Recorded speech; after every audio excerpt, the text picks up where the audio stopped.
Ну что, доброе утро всем! Всем привет! Вы все не поверите, сейчас вообще 6 часов утра. Ой, я проснулась. Великолепная погода. Наконец-то, товарищи, у нас началось лето. Сегодня, по-моему, 10 июня. Вот. Но и главное, оно началось именно в тот день, когда мой сын улетел в отпуск в Таиланд. Вот. Сегодня, значит, суббота, и мы с вами проведем достаточно интересный день. Я, конечно, не буду делать такое длинное видео, сделаю все компактно, но день действительно будет очень насыщенный.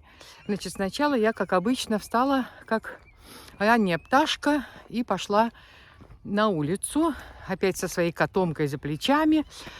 Вот. Немножко пройдусь, посмотрю, что тут вокруг. Вот. Потом я пойду домой. И мы будем готовиться к тому, что мы сегодня первый раз поедем на дачу. На дачу после прошлого года. Мы вообще не были там с октября прошлого года. Вы знаете, что у нас на даче нет ни дорог, ни света. Вот. Ничего нету. Вот. Поэтому мы туда поедем сегодня первый раз после зимы. И повезем с собой лодку. Потащим лодку, спустим ее на воду, потому что мы там были буквально меньше, чем 2 недели назад. Там везде лежал снег. И вот это озеро, по которому мы добираемся до нашей дачи, было все во льду. Поэтому сейчас уже, скорее всего, ну, точно уже лед сошел. Вот, не знаю насчет снега. Вот поедем сегодня первый раз после зимы, что значит расконсервировать нашу дачу на лето. Вот, и теперь мы будем на этой даче практически все выходные. Летом я никогда не уезжаю из Норвегии, потому что здесь великолепная погода, природа, и нету смысла вообще отсюда никуда летом уезжать. Но этот период очень короткий, и поэтому мы пользуемся им по полной. Ну вот, буду делать постепенные включения по поводу того, если будет что-то интересное. А пока идем гулять. Сегодня я пошла по не совсем обычному моему пути и решила поставить машину недалеко от Рема-Тюсом в центре города, не в центре, чуть-чуть. И обнаружила, что здесь расположился лагерь скаутов. Вообще это они каждый год туда приезжают. Вот. И сегодня прям на удивление в этом году их очень много. Смотрите, огромное количество палаток. Вот. И что я могу сказать? Скаут в переводе с английского, я так понимаю, что это разведчик. Раньше целью этой скаутской организации, которая является не политической, чисто молодежной, являлась, они собирали людей, проводили всевозможные мероприятия на свежем воздухе и отбирали людей в спорт. Но это было так. А сейчас, вот я как знаю, что по норвежским вот этим всяким не законам, а по норвежскому понятию, скауты у них это когда собирают молодежь, проводят всевозможные мероприятия именно на свежем воздухе, с палатками, и учат их быть самостоятельными, учат их типа выживать и брать ответственность на себя за свою собственную жизнь. Вот я знаю, что это концепция в Норвегии. А что там подразумевают скауты в других странах, я, честно говоря, не знаю. Посмотрите, они, по-моему, еще все спят, потому что время-то очень рано. Тем не менее, посмотрите, сколько собрала молодежи. Вот в Ливангии у нас есть такие вот вещи интересные. Я как-то раньше не обращала внимания, а сейчас как начала блог снимать, так мне стало все интересно. Я их раньше тоже видела, но не было такого количества. А здесь прям огромное поле, вот как футбольное поле, да? Оно все заполнено вот этими палатками. Вот. Смотрите, ни конца, ни края. Ну, пошли, ладно, дальше. А некоторые скауты разложились вот здесь вот, чуть-чуть вдалеке от других людей, на берегу моря. Вы помните в одном видео, по-моему, как выйти замуж за норвежца, да, я тут сидела в одном таком местечке, очень такое уютное местечко. И вот я сейчас иду мимо этого места, прям к нему сейчас пытаюсь подойти, и вижу, что там все сломали. Вообще все разломали. И, скорее всего, администрация города решила сделать в этом году новое такое место для отдыха. Я думаю, что оно, конечно же, будет намного лучше, больше, потому что то уже было совсем старенькое. Да? И вот смотрите, если вы помните это видео, вот что сейчас на этом месте. То есть практически нет ничего, все сломано. Но оно действительно очень старое, это место было. Вот. И место, конечно, замечательное. Видите, на берегу, прямо фьорда стоит оно. И я считаю, что будет хорошее, красивое место с мангалами, с местами отдыха. Ну вот потом, когда они все сделают, надеюсь, не к зиме закончат, потому что норвежские товарищи вообще, они делают все, конечно, качественно, но не торопятся очень долго. Все очень долго, потому что надо получать хорошие зарплаты. Все тянут и растягивают. Но, тем не менее, если они заканчивают, то уже получается неплохо, хорошо. Поэтому мы потом с вами сюда придем. Вот одна еще интересная история. Вот видите, мы находимся здесь, ну, там, где скаутский вот этот вот лагерь. Здесь торговый, ой, не торговый, спортивный центр. За ним университет, бассейн. То есть здесь практически центр города. Магазины и все такое. И на этой территории здесь есть свободные места. То есть типа поле, поля, заросшие травой. Вот они здесь, прямо около бассейна. Вот. И посмотрите, кто здесь есть. А здесь пасутся овцы. То есть овцы пасутся прямо в центре города. Почему так? Это вот эти территории сдает государство фермерам. И часть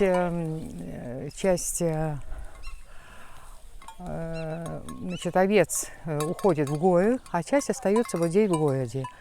И посмотрите на этих овец. Вы ничего не подозреваете? Ну так я вам открою тайну. Это наши овцы. Представляете? Видите красные мерки на ушах? Это наши овцы. И этот участок арендует сын моего мужа. Это каждый год. Это каждый год. И вот люди здесь идут гуляют. Видите, тропиночка. И здесь также гуляют и овцы. Овцы, дети, люди, собаки. В общем, вся живность нашей местности. Ну вот посмотрите, я иду назад уже через час. Они все встали, проснулись. У них начинается какая-то специальная программа.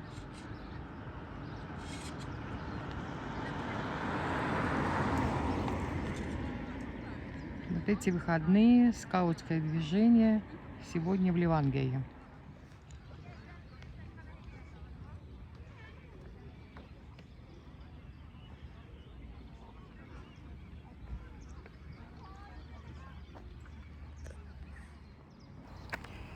Ну, все, поехали домой, готовиться на дачу. Муж вытащил лодку уже. Скоро будем крепить, цеплять. Вон мотор стоит тоже. Все, подготовка уже идет полным ходом.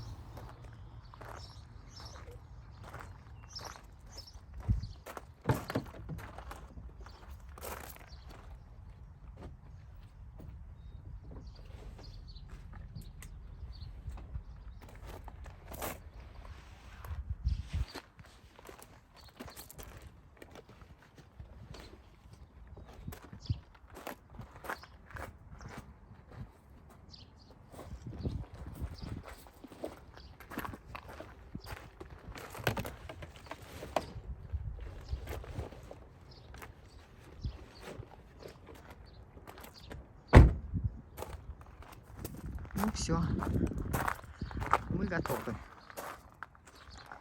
Поехали. Ну вот мы сейчас пока едем, я вам такую историю, прикол расскажу с этой лодкой нашей. Года 2 или 3 назад, значит, поехали мы на дачу, вот как сейчас, открывать сезон. Взяли лодку, едем. Едем. Вдруг я смотрю, лодки нет. Говорю, Хельги, останавливай машину, нету лодки. Мы, значит, остановили эту машину, развернулись и поехали эту лодку искать. А она, представляете, у нас отцепилась. И слава богу, что не было никакого движения, ни встречного, ни сзади никого. Она пересекла вот эту вот встречную полосу и укатилась в кювет. Мы едем, смотрим, наша лодка лежит в кювете. Да? Но, слава богу, она не перевернулась. Она так скатилась мягенько и встала. Ой, в общем, вытаскивали мы эту лодку обратно. Хорошо, у него машина такая мощная. Мы вытащили эту лодку. С тех пор мы, когда едем, я им все время говорю, Хельги, или проверяй хорошенько, давай мне обязательства, что наша лодка опять куда-нибудь не уплывет по асфальту, или я, говорю, с тобой не поеду. И вот мы сейчас очень-очень тщательно все проверяем, потому что, ну, это, конечно, только нас тогда Бог спас, что мы не зацепили никакую машину. Вот. Ну, вот смотрите, сейчас мы уже будем подниматься, как раз вот это вот высота 500 метров. Над уровнем моря. Вот. И сейчас мы будем подниматься, и как раз будем выезжать на это озеро, про которое я сегодня утром говорила, что оно было во льду еще 10 дней назад. Ну вот мы едем, я надеюсь, что, конечно, льда уже нету, и мы сейчас уже спокойно сможем проехать к нашей даче, потому что каждый год, конечно, тяжело лодку ставим, из-за того, что много снега еще пока в лесу, на дорогах на этих вот лежит. Вот.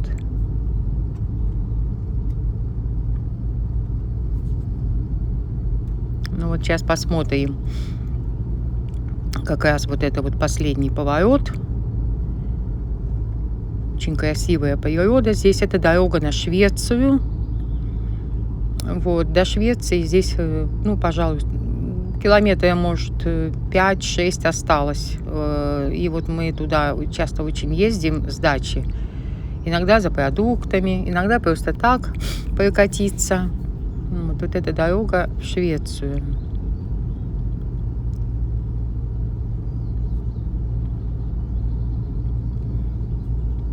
И, кстати, очень часто мы здесь встречаем пилигримов. То есть это паломники. Это паломники, которые идут по тому пути, по которому шел их норвежский король Улов и нес сюда вот эту католическую веру. Вот эта дорога построена по пути, по которому шел этот король Улов. И паломники идут очень-очень далеко. Они идут практически до Тренхейма. Там находится вот эта их главная церковь Нидорос-Хельги. Вот. Она, конечно, удивительной красоты. Вот. И они все туда идут. Вот, вы знаете, вот отсюда до Тренхейма, наверное, 100 километров. И я не знаю, конечно, едут они или что, но они очень много километров, вообще говоря, проходят. Вот, и с рюкзаками такими, так не спеша, так тихонечко идут, и их достаточно много. Вот это такая популярная вещь, тут вот эти паломники, ну, пилигримы они здесь называются. Для них даже тут есть стоянки определенные, они там где-то останавливаются. Но я ни разу не видела, чтобы, ну, в общем, кто-то их подбирал на машине. Они никогда не голосуют, они никогда автостопом не едут. Они типа вот проходят этот очень долгий путь, много-много дней они идут и, в общем, идут до этой церкви, до этого кафедрального собора даже. Это не церковь, а кафедральный собор. Ну вот мы выезжаем, ну вот видите, вот это наше озеро. Называется оно Инсватнет. Здесь очень много дач, и оно достаточно большое. Пресное озеро, вода питьевая, и в длину оно 10 километров. Вот поэтому мы сейчас уже подъезжаем к месту, где мы будем ставить лодку.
Ну что, друзья, я очень-очень довольна. Вообще говоря, мы часто очень приезжаем сюда. Ну, много лет уже такое было. То костер затопит, порядки, то пляж наш уделают так, вот эти старые деревья, что приходится целый день убирать. Но сегодня вообще отличная такая ситуация. Не были здесь октября месяца. Отлично. Что у меня сейчас по плану? По плану у меня сейчас, да, баня. Мне нужно обязательно проверить баню. Я ее сегодня затоплю. Я так соскучилась по бане. Сейчас посмотрим. Слушайте, все отлично. Это мои дрова-то я складывала в прошлом году. Все отлично. И в бане даже запах можжевеловый. Она маленькая у нас. Я потом расскажу, как мы ее строили. Печка. Так, сегодня мы ее как раз проверим, эту печку. И будем мыться в бане, париться в бане и купаться в этом озере. И в чем самая фишка и прикол? Это в том, что здесь не надо иметь никакой одежды. Можно голышом прямо в озеро. Потому что соседей нет, никто тебя здесь не видит. Это, конечно, фантастически. Я 10 лет уговаривала мужа поставить эту баню. Ой, сейчас я не нарадуюсь, что она у нас есть. Все. Костер будем полить вечером, грилить сосиски и отдыхать. Будет что интересное, я к вам подключусь.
В общем, я решила проверить, сколько сейчас вода, потому что я же из бани буду нырять в это холодное озеро. Оно, кстати, горное и находится на высоте 500 метров. Поэтому вода здесь холодная все время. Вот, у меня даже тут есть такой термометр. Так, давайте посмотрим, сколько тут. Ну вот, 10 градусов. Ну вот, учитывая, что 10 градусов это водичка у берега вот здесь. То есть, когда я пойду туда, более вглубь, то, значит, примерно температура будет, наверное, 6 или 7 градусов. Вот такая вот температура будет после бани. В бане у меня будет где-то 80-90. Ну, ничего так, нормально.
Нашим встречам разлуки, увы, суждены.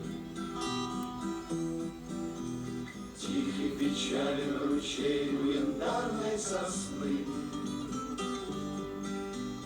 Пеплом несмелым подернулись угли костра. Водри окончилось все, расставаться пора. Милая моя, солнышко лесное, где, в каких краях встретишься со мною, милая моя, солнышко лесное, где, в каких краях встретишься со мною. Крылья сложили палатки, их кончен полет. Крылья расправил искатель разлук самолет. И потихонечку пятится драпа крыла. Вот уж действительно пропасть между нами легла. Милая моя, солнышко лесное, где, в каких краях встретишься